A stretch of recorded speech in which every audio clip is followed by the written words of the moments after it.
The old cabin stood alone, dark, brooding, miles from town.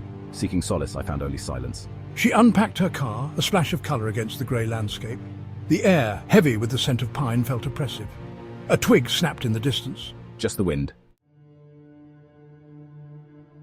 The first night, sleep wouldn't come. Every creak of the floorboards, every rustle outside the window sent shivers down her spine. Had those branches always scraped the roof like that? The next morning, a footprint in the dirt road, too large to be an animal. Her pulse quickened. Dismissing it as her imagination, she tried to focus on her work, but the feeling of being watched intensified. Days turned into a sleepless blur. Everywhere she went, the feeling persisted, eyes boring into her back. The woods, once peaceful, now felt menacing. This was no figment of my imagination. Someone was out there, watching, waiting. One evening, a shadow flickered past the window. Too fast to be a deer. Panic seized her. Watching, waiting.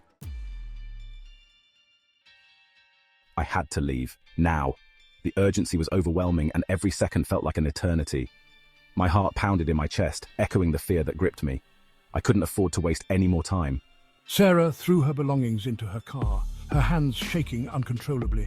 Each item she tossed into the trunk felt like a lifeline, a desperate attempt to escape the looming danger. The night was thick with tension, and the darkness seemed to close in around her. As she fumbled with the keys, she heard it, a low growl close by. The sound sent chills down her spine, and her breath caught in her throat.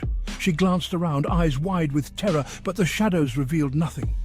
The growl grew louder, more menacing, and she knew she had to act fast. The engine roared to life, a beacon of hope in the oppressive darkness. The dashboard lights flickered on, casting an eerie glow inside the car. She gripped the steering wheel tightly, her knuckles white with fear.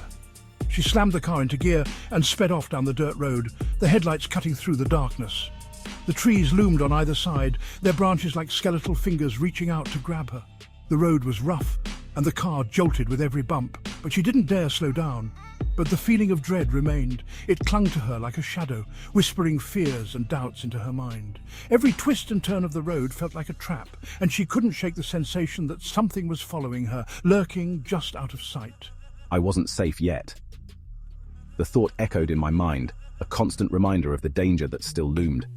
I glanced over my shoulder, half expecting to see a shadowy figure in pursuit. The fear was suffocating, but I couldn't let it paralyze me. She wasn't safe yet. The road ahead was long and uncertain, and the night was far from over. The moonlight cast an eerie glow on the foggy road, and the forest seemed to whisper secrets of its own. Sarah knew she had to keep going, no matter what. Her survival depended on it. The road seemed endless. It stretched out before her, a ribbon of asphalt swallowed by the night. The darkness was thick, almost tangible, wrapping around the car like a shroud. She felt a chill run down her spine, the kind that comes from being utterly alone in the middle of nowhere. Trees flew by in a blur. They were mere shadows, fleeting and indistinct, as if the forest itself was alive and watching her. The car's headlights barely pierced the darkness, creating an eerie tunnel of light that seemed to close in on her with every passing second. She risked a glance in the rearview mirror. Her heart pounded in her chest, each beat echoing in her ears.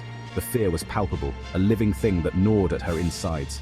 She could see her own eyes, wide and terrified, staring back at her. 2 points of light, like eyes, glared back at her.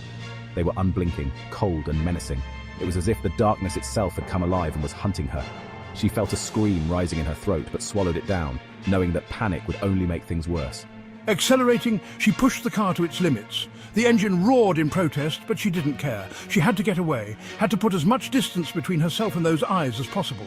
The speedometer climbed higher and higher, the needle trembling as it approached the red zone.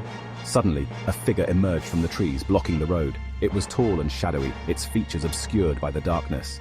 She couldn't tell if it was human or something else, something far more sinister. Her breath caught in her throat as she realized there was no way around it. She slammed on the brakes, the car skidding to a halt. The tires screeched in protest, the sound echoing through the silent night. Her heart raced, her hands gripping the steering wheel so tightly her knuckles turned white. She could feel the adrenaline coursing through her veins, a primal response to the danger she faced. He was there, standing in the middle of the road, illuminated by the headlights. His silhouette was stark and menacing, a dark figure against the blinding light. She could see the glint of something metallic in his hand. and her mind raced with possibilities. Who was he? What did he want? And most importantly, how was she going to get out of this alive? He was just a boy, barely a teenager. He looked scared, lost. Relief washed over her. It wasn't a monster, just a child. She rolled down the window, about to ask if he was okay. He smiled, but it wasn't a friendly smile. It was cold, empty, and in his hand he held a gleaming knife. The scream died in her throat. She wanted to cry out, to call for help, but the sheer terror that gripped her was paralyzing. Her heart pounded in her chest, each beat echoing in her ears like a drum. She could feel the cold sweat trickling down her back, her body frozen in place, unable to move, unable to think. The boy, the knife, the smile, it was a scene straight out of a nightmare. His eyes glinted with a malevolent glee, a twisted joy that sent shivers down her spine. The knife in his hand gleamed under the dim light, its sharp edge promising pain and suffering. The smile on his face was not that of a child, but of something far more sinister, something that should not exist. All wrong, all terrifyingly out of place. The boy's presence was an aberration, a distortion of reality that defied explanation. The room seemed to warp around him, the shadows growing longer, the air growing colder. It was as if the very fabric of the world was being twisted by his mere existence, bending to his will, reshaping itself into a landscape of fear and dread. This wasn't a child in need of help. This was something else, something evil. The darkness seemed to cling to him, wrapping around him like a shroud. His eyes, those cold, unfeeling eyes, bore into her soul, stripping away her defenses, leaving her exposed and vulnerable. She could feel the malevolence radiating from him, a palpable force that pressed down on her, suffocating her, drowning her in a sea of despair. The terror that followed was primal, instinctive. She threw the car into reverse, the tires spitting gravel, and sped back towards the cabin. Her hands trembled on the steering wheel, her breath coming in ragged gasps.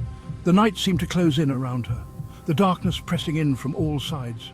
She could hear the boy's laughter, a chilling sound that echoed in her mind, driving her to the brink of madness, back to the only shelter she knew. The cabin loomed ahead, a dark silhouette against the night sky. It was a place of safety, a refuge from the horrors that pursued her.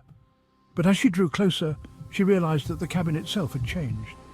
The windows were dark, the door slightly ajar, as if inviting her in, or perhaps warning her to stay away.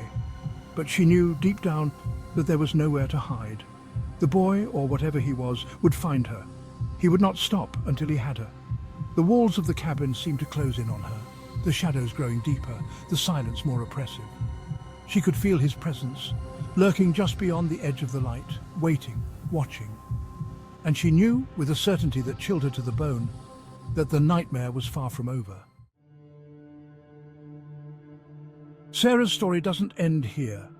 It's just the beginning of a descent into a nightmare, a fight for survival against an unseen enemy. Will she escape the clutches of the unknown, or will she become another victim of the unseen stalker? Find out in the chilling sequel to The Unseen Stalker.